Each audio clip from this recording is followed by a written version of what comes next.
My name is Courtney Wild. I was only 14 years old when I was introduced to Jeffrey Epstein by a 13-year-old friend of mine.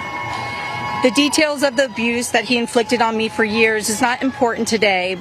In 2028, I was cooperating with the federal government in the investigation of Jeffrey Epstein. They sent me a letter telling me to be patient because this was going to be a lengthy investigation, but at the same time, they refused to talk to me and tell me what was going on. So I hired an attorney, Brad Edwards, because I was hopeful to get some answers. When I walked into his office at 19 years old, Brad sued the government for refusing to tell me what was going on under the Crime Victims' Rights Act.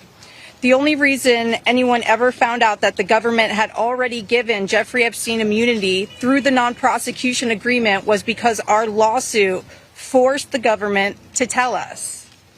Otherwise, nobody would even know that today. Sometimes it's hard to believe that I had to sue the United States just to learn that my abuser was given immunity.